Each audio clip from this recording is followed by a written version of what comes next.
A robot? Dad snorted at the TV. That's just a vacuum cleaner with a face painted on it. We were watching the Buy It or Bin It Christmas special.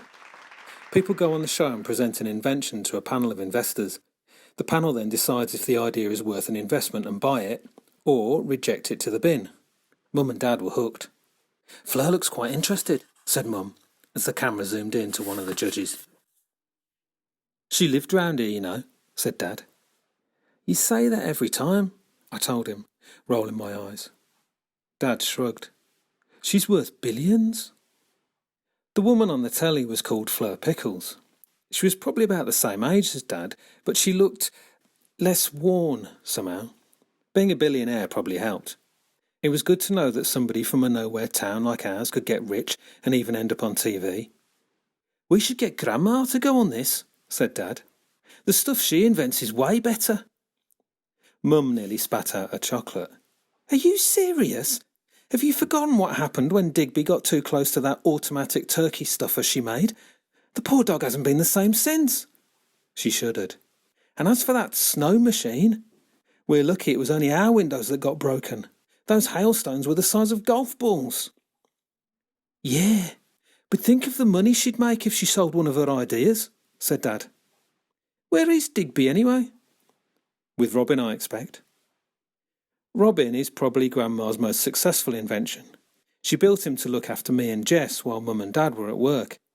He looks so much like a real person, most people don't even realise he's a robot. The judges on Buy It or Bin It were about to announce their decision when we heard an ominous crash from the direction of the kitchen. I'll go, I said quickly. Mum and Dad quite like having a robot around, but Robin has a habit of getting into trouble. They got rid of him once before. I didn't want them to have a reason to do it again. I made sure to close the door behind me. Is that you making all that noise? My sister was standing at the bottom of the stairs, scowling. It's her favourite facial expression. Have you seen Digby? I think he's in there, with Robin. I nodded towards the kitchen. So what are you waiting for? Jess is always telling me what to do, like she's my big sister, when in fact we're twins, so exactly the same age. Why don't you go in? I said. You're closest. I sighed and opened the door. The kitchen was unrecognisable. It felt as though we were walking into a jungle made from Christmas paper, dangling like multicoloured vines from the ceiling. I was barely over the threshold when something lurched at me from the undergrowth. It was like a giant spider, all spindly limbs and quick, jerky movements.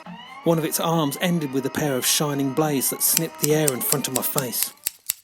I ducked, narrowly avoiding an unscheduled haircut, then stumbled into a transparent web of sticky tape. The creature pounced. In seconds, I was wrapped in a Christmas cocoon, unable to move. Robin! I shouted. It's me! Master Jake! Oh my! The robot apologised and started to cut me free. You stepped into my production line. I thought you were a gift that needed wrapping. You do know Christmas is over, right? Said Jess. But your mother was disappointed when your grandma's rapid machine didn't work, said the robot. I thought I would see if I could improve on it. I don't think Mum wanted you to gift wrap the kitchen, though, I said. Robin stroked his beard, a sign he was thinking. My procedure is still in the development stage. I repeat a task and refine the process until it runs smoothly. It's a good job you've got a whole year until next Christmas, said Jess. I'd say this process needs a lot of refining. I looked around at the web of tape stretching across the kitchen. Bits of wrapping caught up in it like festive flies. By the way, have you seen Digby?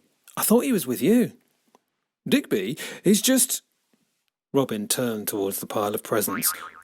Oh dear.